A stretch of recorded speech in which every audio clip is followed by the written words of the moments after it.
రాజకీయ నిరుద్యోగులకు మాత్రం నోటిఫికేషన్లు ఆగడం లేదు. వెంటనే వారందరికి కూడా నోటిఫికేషన్లు రావడం జరుగుతుంది. మొన్న చూసుకున్నట్టయితే సర్పంచ్ ఎన్నికలు అయిపోయినాయి, తర్వాత మున్సిపల్ ఎలక్షన్స్ అయిపోయినాయి.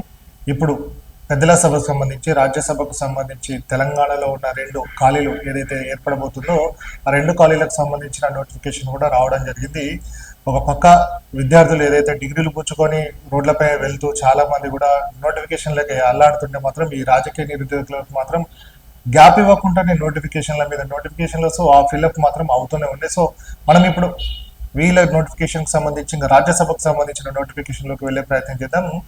తెలంగాణలో 2 అంటే మొత్తం 10 రాష్ట్రాలకు సంబంధించి ఖాళీ కావడం జరుగుతుంది. రాజ్యసభకు సంబంధించి దీంట్లో తెలంగాణకు నుంచి 2 ఖాళీలు కావడం జరుగుతుంది. బీఆర్ఎస్ పార్టీ నుంచి కేఆర్ సురేష్ రెడ్డి ఆయన పదవీకాలం ముగ్గడం జరుగుతుంది.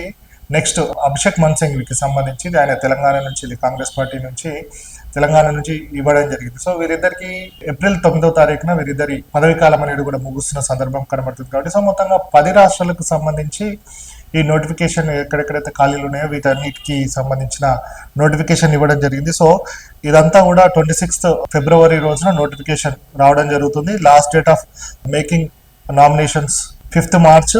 అలాగే స్క్రూటినీకి సంబంధించి ఏదైతే నామినేషన్ ఇవ్వడం జరుగుతుందో ఆ స్క్రూటినీ అంతా కూడా మార్చ్ 6th రోజు కంప్లీట్ కావడం జరుగుతుందని, అలాగే విత్డ్రావల్ కి సంబంధించి 9వ తేదీ విత్డ్రావల్ కి సమయం ఇవ్వడం జరిగింది. డేట్ ఆఫ్ పోల్ అనేది మాత్రం 16వ తేదీ మార్చి రోజు ఇవ్వడం జరిగింది. ఎందుకంటే ఉదయం 9 గంటల నుంచి సాయంత్రం 4 గంటల వరకు కూడా ఈ పోలింగ్ కి అవకాశం ఇవ్వడం జరిగింది. అదే రోజు సాయంత్రం 5 గంటల నుంచి పోలింగ్ కి సంబంధించి అంటే ఎవరైతే ఎమ్మెల్యేలు, ఎంపీలు వారంతా ఓటుకు వినియోగించుకోవడం జరుగుతుందో దానికి సంబంధించిన కౌంటింగ్ అంతా కూడా అదే రోజు సాయంత్రం ఉంటుందని కూడా చెప్తున్న నేపథ్యం ఉంది. కాబట్టి ఈ మొత్తం ప్రక్రియ అంతా కూడా 20వ తేదీ లోపు కూడా కంప్లీట్ కావాలని చెప్పేసి మనకు షెడ్యూల్లో ఇవ్వడం జరిగింది టోటల్ గా. సో నోటిఫికేషన్ అనేది అంతా కూడా 26వ తేదీ నుంచి వస్తుందని. సో ఈ 10 రాష్ట్రాలకు సంబంధించి చూసుకున్నట్టయితే మొత్తంగా 37 రాజ్యసభ స్థానాలకు ఖాళీలు ఏర్పడుతున్నాయని కూడా చెప్తున్న నేపథ్యం ఉంది. కాబట్టి కాంగ్రెస్ పార్టీ నుంచి సీనియర్ లీడర్ అయినటువంటి అభిషేక్ మన్సింగ్కి తెలంగాణ రాష్ట్రం నుంచి అవకాశం కల్పించడం జరిగింది.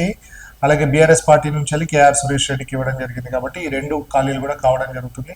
సో మరి చూసుకోవాలి ఈ 2 ఖాళీలకు సంబంధించి 2 పార్టీలు ఎవరిని ప్రపోజ్ చేస్తాయనేది. ఇప్పటికే చాలా మటుకు కూడా ఢిల్లీ లెవెల్లో కూడా కాంగ్రెస్ పార్టీ నుంచి దీనికి సంబంధించిన ప్రతివ్యూహాలు అనేవి కూడా ఢిల్లీ కేంద్రంగా కూడా సాగుతున్నాయి అనేది కూడా ఇప్పటికీ ఇన్ఫర్మేషన్ ఉన్న నేపథ్యం. సో బీఆర్ఎస్ కి సంబంధించి మరి కేఆర్ సురేష్ రెడ్డికి మరొకసారి అవకాశం కల్పిస్తారా, లేకపోతే మరెవరికైనా అవకాశం కల్పిస్తారా అనేది మాత్రం చూడాల్సిన అవసరం ఉంది. సో ఒక పక్క విద్యార్థులకు మాత్రం నోటిఫికేషన్ లేవు, కానీ రాజకీయ నాయకులకు మాత్రం వెంటనే నోటిఫికేషన్ మాత్రం రావడం జరుగుతుంది. స్టే ట్యూన్ టు సమయం టీవీ.